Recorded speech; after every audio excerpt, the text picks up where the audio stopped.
Good morning, नमस्कार, आदाब, सत श्री अकाल, वेलकम, सुस्वागतम और हार्दिक स्वागत है सभी लोगों का। जी, आ जाइए सारे के सारे लोग लाइव और जल्दी से बता दीजिए कि कल हम क्या पढ़ रहे थे और कहाँ तक पहुँच चुके थे। जल्दी से बता दीजिए, उसके आगे से कंटिन्यू करते हैं। जल्दी बताइए, इंडियन नेशनल मूवमेंट में हम कहाँ तक पहुँच चुके थे। लास्ट जो घटना थी वो हमने क्या पढ़ी थी।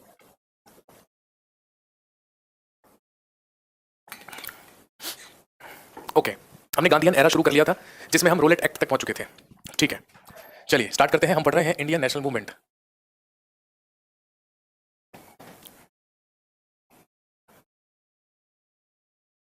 इंडियन नेशनल मूवमेंट भारतीय राष्ट्रीय आंदोलन, जिसमें हम पढ़ रहे हैं द थर्ड फेज, इसका तृतीय चरण, जिसमें हम 1919 से लेके 1942 तक की घटनाओं के बारे में बात करेंगे, जिसको हम क्या कह रहे हैं, गांधीयन एरा, जिसको हम गांधीवादी युग कह रहे हैं।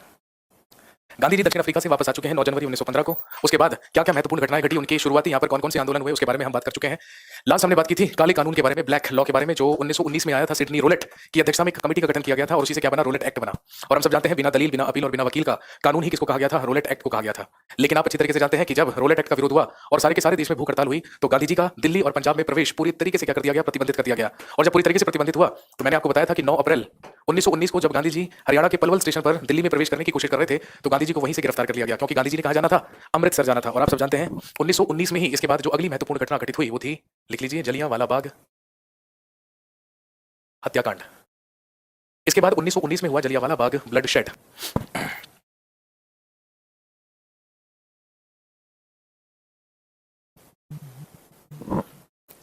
आप सब जानते हैं पंजाब में 2 पॉपुलर लीडर्स को गिरफ्तार कर लिया गया था, जिनके नाम थे डॉक्टर किचलू और डॉक्टर सत्यपाल।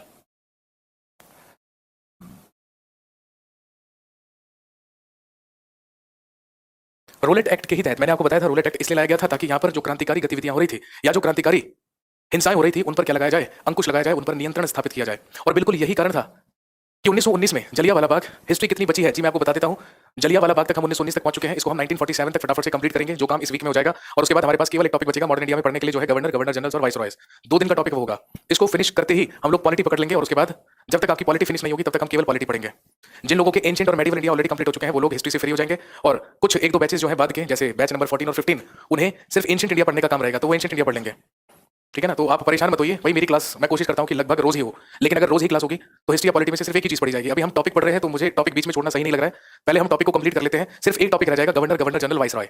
इसके अलावा कॉन्स्टिट्यूशनल डेवलपमेंट वाला जो टॉपिक है वो हम ऑलरेडी किसमें पढ़ चुके हैं, पॉलिटी में पढ़ चुके हैं, स्टार्टिंग इनिशियल क्लासेस में। तो उसके बाद आपको पॉलिटी ही पॉलिटी पढ़नी है। फंडामेंटल राइट्स या मेरे ख्याल से डायरेक्टिव प्रिंसिपल्स से हमें पढ़ना है, तो आप परेशान ना होए बिल्कुल भी। 1947 के बाद का नहीं पढ़ाएंगे मेरे भाई, जो एग्जाम में आएगा वही पढ़ेंगे ना। इतिहास की किताब छपवानी थोड़ी है मुझे तो सिर्फ और सिर्फ वो पढ़ाना है ना जो एग्जाम में पूछा जाता है। तो जहां तक एग्जाम में पूछा जाता है तो बस। प्रधानमंत्री कितनी बार बन सकते हैं भारत में, जितनी मर्जी बार बनिए भाई, कोई भी दिक्कत नहीं है। जी हाँ, घबराइए नहीं, मैं अपने ही अकॉर्डिंगली पढ़ा रहा हूं, क्योंकि मुझे अच्छे से मालूम है कि आपके एग्जाम के लिए क्या इंपॉर्टेंट है और क्या इंपॉर्टेंट नहीं। तो आप उस चीज के लिए निश्चिंत रहिए, है ना। अब अभी तो मैं अपनी बात साबित नहीं कर सकता हूं, लेकिन जब आप एग्जाम देने जाएंगे और एग्जाम में जब क्वेश्चन देखकर चेहरे खिलखिला उठेंगे और आसानी से आप क्वेश्चन को अटेम्प्ट कर लेंगे, तो आपको अपना समझ में आ जाएगा कि आपने जो भी यहाँ पर पढ़ा था वो यूजफुल था या नहीं था। ये आपको आसानी से उसके बाद ही पता चल जाएगा। ठीक है, चलिए आगे हम बढ़ते हैं। निखिल का कहना है उसके बाद तो आता है सर। अच्छा निखिल, कितने साल से आप एग्जाम दे रहे हैं, सबसे पहले बताइए कि आप कितने साल से एग्जाम दे रहे हैं, क्योंकि मुझे तो जब से आपने एग्जाम देने की शुरुआत भी नहीं करी होगी ना, या जब से आपने तैयारी भी करनी शुरू नहीं की होगी, ठीक है ना, उसके 4 गुना समय से तो मैं पढ़ा रहा हूँ आप ही जैसे भटके हुए छात्रों को सही राह पर लेकर आ रहा हूँ। उसके बाद की है ना जो चीजें पूछी जाती है ना, वो इकोनॉमी में पूछी जाएंगी जब आप 5 ईयर्स प्लान्स पढ़ते हैं इकोनॉमी में। तो यहाँ पर तो केवल और केवल किसके बारे में बात है, यहाँ तो केवल और केवल वनडे एग्जामिनेशन के बारे में बात हो रही है। तो जो जो इंपॉर्टेंट चीजें यहाँ पर पूछी जाती हैं वो आपको करवाई जा रही हैं। अब वो बात अलग है कि आप इसी बैच को पढ़कर आईएएस का पेपर देने जाने की सोच रहे हो, तो वो आपकी मिसकंसेप्शन है, उसमें हम कुछ नहीं कर सकते हैं। चलिए, पंजाब के 2 पॉपुलर लीडर्स, 2 लोकप्रिय नेताओं को गिरफ्तार कर लिया गया रोलेट एक्ट के द्वारा, जिनके नाम थे डॉक्टर किचलू और डॉक्टर सत्यपाल। और ध्यान रखेंगे, इन्हीं की गिरफ्तारी के विरोध में 10 अप्रैल 1919 को शांतिपूर्वक जुलूस निकाला गया।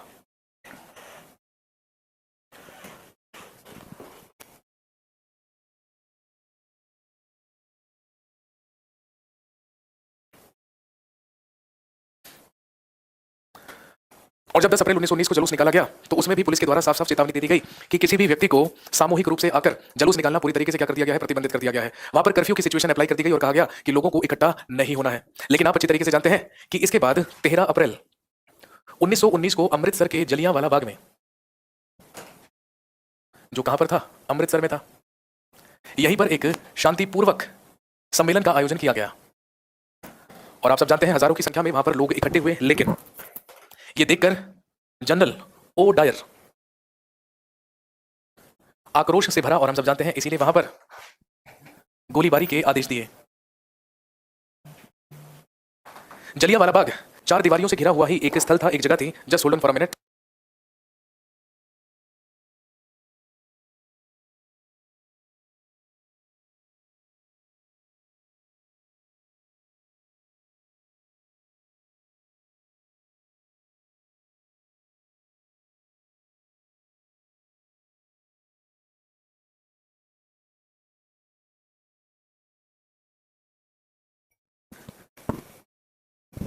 जी, जनरल ओ डायर वहां पर पहुंचा और आप सब जानते हैं कि वहीं पर जनरल ओ डायर के द्वारा गोलीबारी के आदेश दिए गए। जलियांवाला बाग में एंट्री और एग्जिट का केवल एक ही गेट था। सारी की सारी जो भीड़ थी वो अंदर ही फंसी हुई थी और इसी नरसंहार में हम सब जानते हैं 1000 से अधिक लोग मारे गए। और यही घिनौनी घटना आप सब जानते हैं इतिहास में जलियांवाला बाग हत्याकांड के नाम से प्रसिद्ध है। और जब जलियांवाला बाग हत्याकांड हुआ तो हम सब जानते हैं इसी के प्रोटेस्ट में गांधी जी के द्वारा कैसरे हिंद की जो उपाधि अंग्रेजों ने गांधी जी को दी थी वो वापस लौटा दी गई और रविंद्रनाथ टैगोर ने भी अपनी नाइटहुड की उपाधि वापस लौटाई। रविन्द्रनाथ टैगोर को अंग्रेजों के द्वारा नाइटहुड की उपाधि दी गई थी और गांधी जी को कैसरे हिंद की उपाधि दी गई थी। ये दोनों की दोनों उपाधियां अंग्रेजों को वापस लौटा दी गई।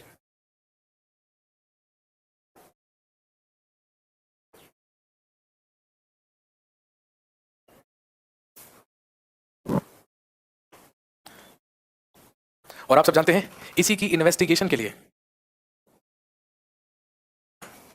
हंटर कमेटी का गठन किया गया था।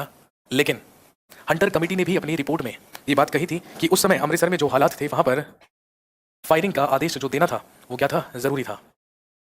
जनरल डायर को हालांकि वापस ब्रिटेन बुला लिया गया और आप सब जानते हैं ब्रिटिश साम्राज्य का शेर कहा गया जनरल डायर को। और जब जलियांवाला बाग हत्याकांड अमृतसर में हुआ तो आप सब जानते हैं उसी साल कांग्रेस का अधिवेशन भी कहां पर हुआ, अमृतसर में, जो हम ऑलरेडी कांग्रेस के अधिवेशनों में लिख चुके हैं। इस साल का जो कांग्रेस अधिवेशन था वो भी कहां पर करवाया गया, अमृतसर में करवाया गया।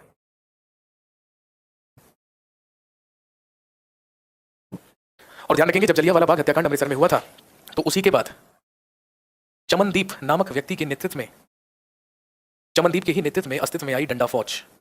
ये जो डंडा फौज थी ये अंग्रेजों के ही खिलाफ विरोध करने के लिए, अंग्रेजों के खिलाफ ही हिंसात्मक कार्य करने के लिए थी। और इन्हीं के पोस्टर्स पर लिखा होता था कि हिंदू मुस्लिम सिख ईसाई सारे के सारे मिलकर आओ और बंदरों की तरह अंग्रेजों को भारत से खदेड़ दो, ऐसा गांधी जी का आदेश है। तो कई बार जिक्र होता है डंडा फौज का, तो ध्यान रखेंगे डंडा फौज वो फौज थी जो जलियांवाला बाग हत्याकांड के बाद ही पंजाब में अस्तित्व में आई थी, जो अंग्रेजों के ही खिलाफ हिंसात्मक कार्यवाहियों को या हिंसात्मक गतिविधियों को अंजाम दिया करते थे। और इसका नेतृत्व चमनदीप के द्वारा किया जाता था। उस व्यक्ति का नाम चमनदीप था।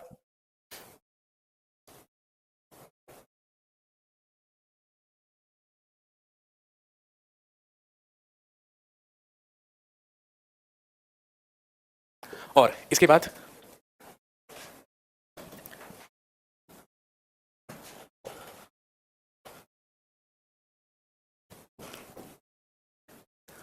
1920 में शुरू हुआ खिलाफत मूवमेंट या खिलाफत आंदोलन।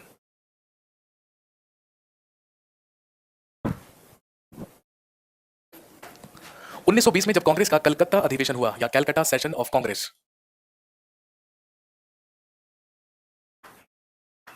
कांग्रेस का कलकत्ता अधिवेशन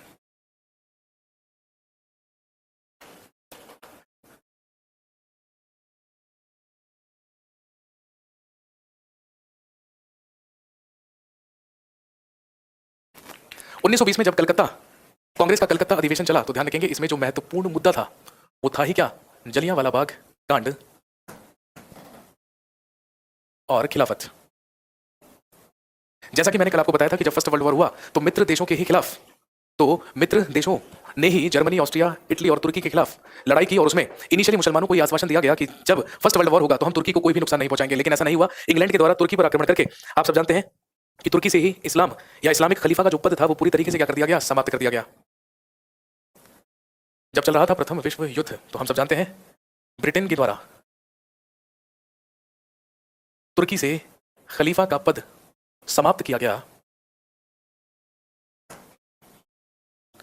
और इसी के बाद तुर्की का विघटन हो गया। और हम सब जानते हैं इसी से भारतीय मुसलमानों में रोष उत्पन्न हुआ। इसीलिए मैंने कल आपको बताया था कि लखनऊ पैक्ट हुआ और कांग्रेस और मुस्लिम लीग एक दूसरे के करीब आए।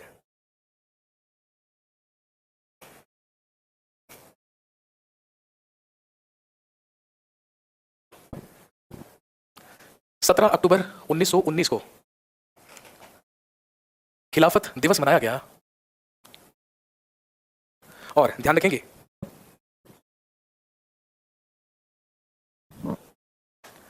24 नवंबर 1919 को खिलाफत कमेटी की अध्यक्षता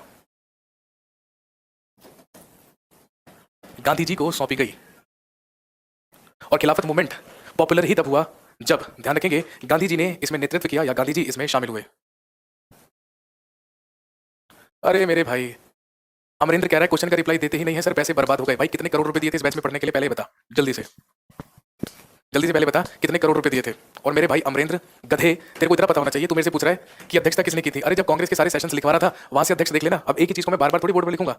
अब तू चाह रहा है कि मैं बार बार यहाँ पर कांग्रेस के अधिवेशन लिखकर उनके अध्यक्ष लिखूंगा। कांग्रेस के सारे जो इंपॉर्टेंट अधिवेशन है वो तो मैंने एक साथ ही लिख दिए थे या एक साथ ही लिखवा दिए थे। अब तेरे को वो बात समझ में नहीं आई। एक कह रहा लाला लाजपत राय के बारे में। अबे बेवकूफ आदमी, जब साइमन कमीशन आएगा तभी तो लाठीचार्ज में लाला जी की डेथ होगी ना, तो लाला जी की बात 1928 में करेंगे। अभी तो हम 1919-20 पे ही है।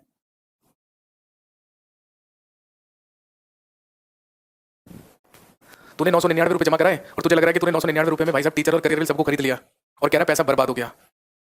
पैसे की छोड़, तू कितनी बर्बादी की राह पे चल रहा है ये तो देख ले। पैसे तो बर्बाद हुए, मुझे तो तू भी बर्बादी लग रहा है मेरे भाई, मेरे को तो तू भी बर्बादी लग रहा है।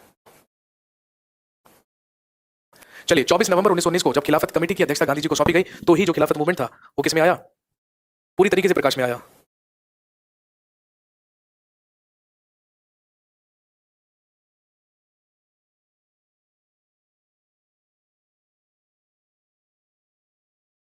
इसके बाद 10 अगस्त 1920 को सीवर्स की संधि हुई और ध्यान रखेंगे इसी सीवर्स की संधि के तहत तुर्की का विभाजन हो गया और इसीलिए गांधी जी के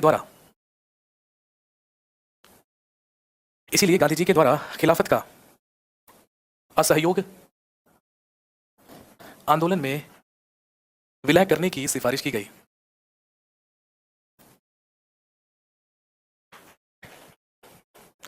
और आप सब अच्छी तरीके से जानते हैं कि उसी के बाद 1920 दिसंबर 1920 को कलकत्ता अधिवेशन हुआ, कांग्रेस का कलकत्ता अधिवेशन। कोई पूछ रहा था, हाँ एक नालायक लिख रहा था ये नहीं करवाया है।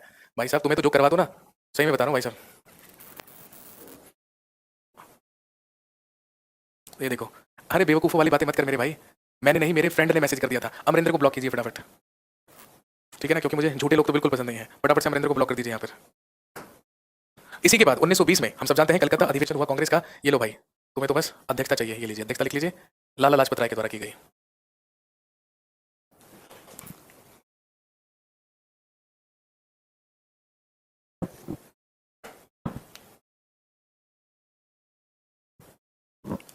और ध्यान रखेंगे इसी कलकत्ता अधिवेशन में असहयोग आंदोलन, इसी कलकत्ता अधिवेशन में असहयोग आंदोलन भी स्वीकृत कर लिया गया। अब एक आदमी बोल रहा था कि 1920 में तो नागपुर में अधिवेशन हुआ था। अरे मेरे भाई ये लो, अब तुम्हें तो स्पून फीडिंग की आदत है, यहाँ पर लिख लेना विशेष अधिवेशन, ये लो वार्षिक अधिवेशन नागपुर, यह है विशेष अधिवेशन।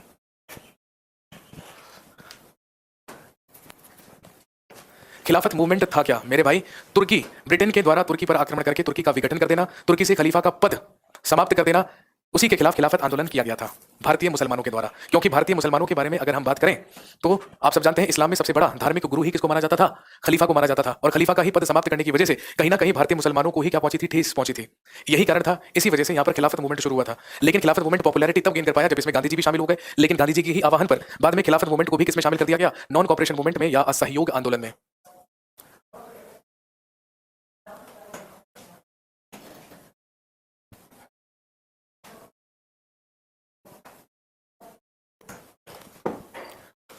लिख लीजिए 1920 में हुआ नॉन कोऑपरेशन मूवमेंट या असहयोग आंदोलन। 1920 में शुरू हुआ नॉन कोऑपरेशन मूवमेंट या असहयोग आंदोलन।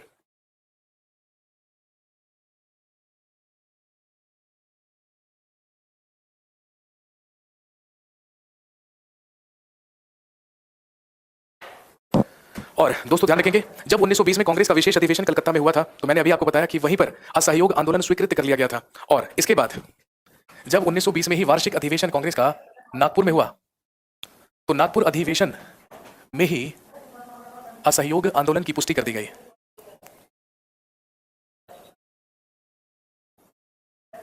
और हम सब जानते हैं असहयोग आंदोलन का जो महत्वपूर्ण एम था या जो महत्वपूर्ण उद्देश्य था वो क्या था? स्वराज, बहिष्कार और स्वदेशी को अपनाना।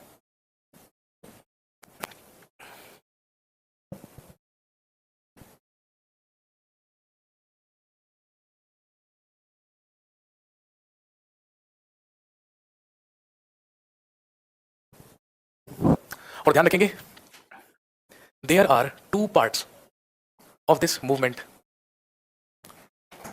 इस आंदोलन के दो महत्वपूर्ण भाग थे और वो भाग कौन कौन से थे?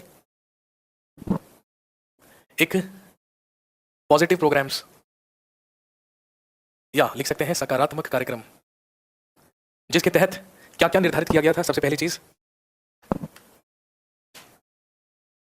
राष्ट्रीय पंचायत या राष्ट्रीय विद्यालय और न्याय पंचायतों की स्थापना, क्योंकि हमारा उद्देश्य था सीधा सीधा विदेशी का बहिष्कार करना और स्वदेशी को प्रमोट करना। और सबसे महत्वपूर्ण चीज थी जो हम चाहते थे अंग्रेजों से, वो था सेल्फ रूल या स्वराज। इसके अलावा अस्पृश्यता का अंत, आप अच्छी तरीके से जानते हैं, आर्टिकल 18 में भी हम पढ़ते हैं, आर्टिकल 17 में भी हम पढ़ते हैं, जिसको क्या कहते हैं? Abolition of untouchability. और दूसरा, हिंदू मुस्लिम एकता, हिंदू मुस्लिम यूनिटी।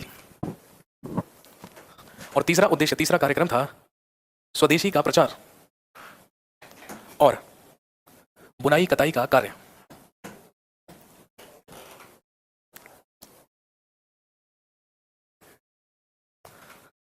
और अगर नेगेटिव प्रोग्राम्स के बारे में बात करें या नकारात्मक कार्यक्रम के बारे में अगर हम बात करें, नहीं भाई,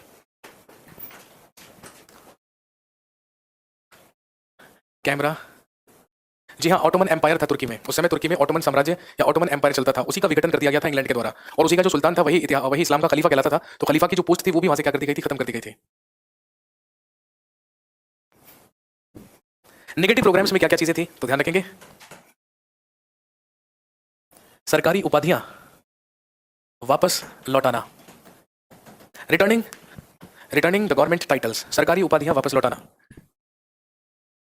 इसके अलावा सरकारी स्कूल, कॉलेज, न्यायालय, सरकारी स्कूल, कॉलेज, न्यायालय एवं विदेशी कपड़ों का बहिष्कार, to boycott the government schools, colleges, courts and clothes.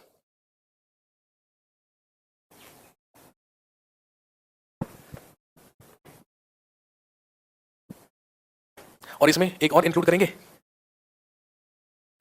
सरकारी पदों से इस्तीफा, resignation from the government posts. रुकिए, मैं एक बार जरा कैमरे की सेटिंग्स चेक करा लेता हूं भाई, अगर जूम होकर काम बनता है तो।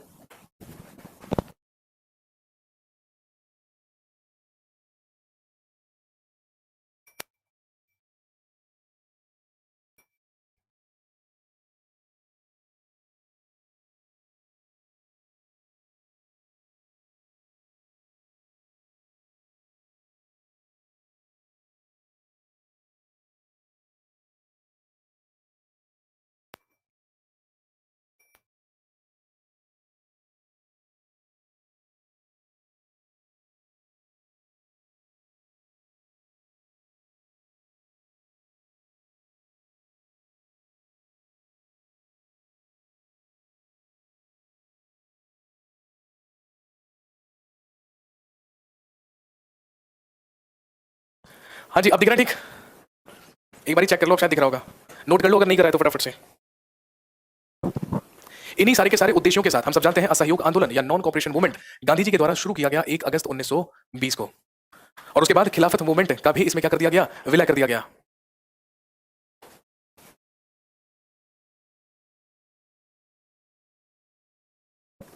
और ध्यान रखेंगे, जैसे ही असहयोग आंदोलन की शुरुआत हुई तो ध्यान रखेंगे लगभग 90,000 छात्रों ने सरकारी स्कूल छोड़ा और भारत में लगभग 800 नए राष्ट्रीय विद्यालयों की स्थापना की गई।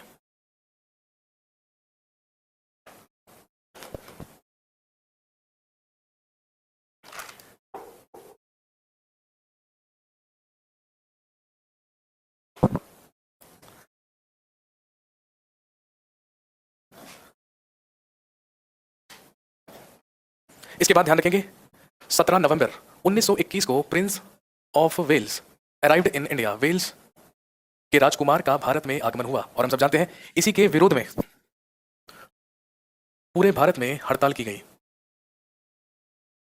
और हम सब अच्छी तरीके से जानते हैं कि जब प्रिंस ऑफ वेल्स बंबई पहुंचा तो उसने देखा कि उस समय बंबई की सारी जो सड़कें थी वो वीरान पड़ी थी, क्योंकि सारे के सारे लोग इसका भारत में आने का ही क्या कर रहे थे, विरोध कर रहे थे, इसका प्रोटेस्ट कर रहे थे।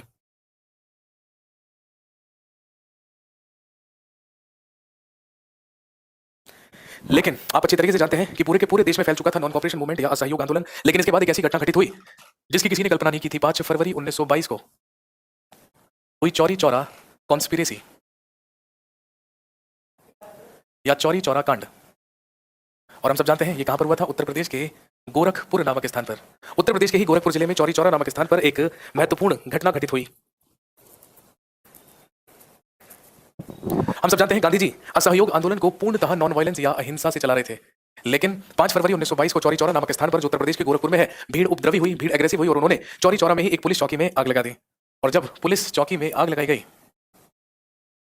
तो उसी दर्दनाक घटना में 22 सिपाही मारे गए और अंग्रेजों ने इसका कसूरवार गांधी जी को ठहराया। गांधी जी भी इस घटना से बेहद दुखी हुए, बेहद आहत हुए और यही कारण हुआ 12 फरवरी 1922 को बारदोली में कांग्रेस की बैठक में Gandhi ji took back his non cooperation movement. Gandhi ji ने असहयोग आंदोलन वापस लिया।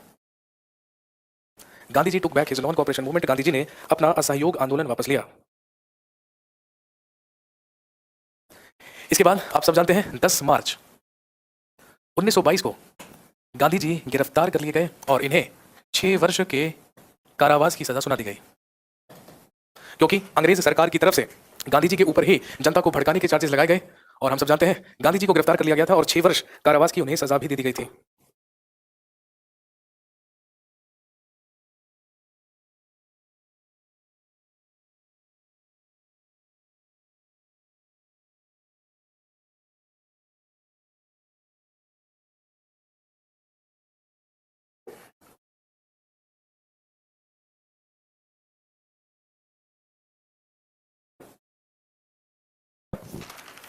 और इसी के बाद ध्यान रखेंगे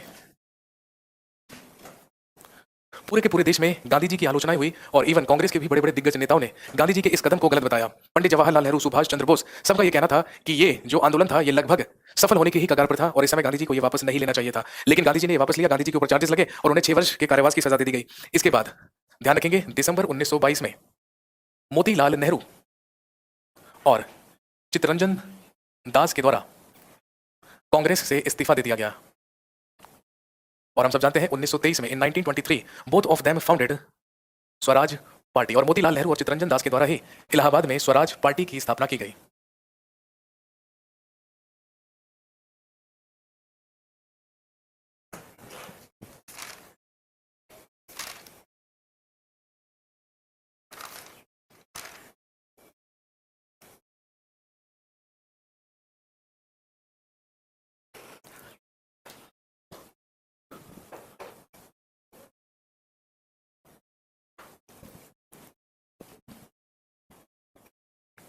जी नहीं, गांधी जी 6 इयर्स जेल में नहीं थे। 1900 विवेक सर कब से क्लास लेंगे? विवेक सर आ चुके हैं, या तो उनकी क्लास आज ही लगी होगी, अगर आज नहीं है तो कल डेफिनेटली होगी। गांधी जी 6 इयर्स तक जेल में नहीं थे। गांधी जी की जेल में तबीयत बिगड़ जाने की वजह से 1924 में गांधी जी को रिहा कर दिया गया था। और आप अच्छी तरीके से जानते हैं रिहा होते ही गांधी जी को कांग्रेस की अध्यक्षता दी गई। और 1924 में जब कांग्रेस का बेलगाम अधिवेशन हुआ तो वो इकलौता अधिवेशन था जिसमें अध्यक्षता ही किसके द्वारा की गई? गांधी जी के द्वारा की गई। आप अच्छी तरीके से जानते हैं। यहां पर गांधीवादी युग का जो प्रथम चरण है वो समाप्त होता है। अब इसके बाद हम कुछ क्रांतिकारी घटनाओं के बारे में बात करेंगे, जिसमें काकोरी कांड होगा, जिसमें सैंडर्स की हत्या का कांड होगा, ये सारी चीजें हम पढ़ेंगे।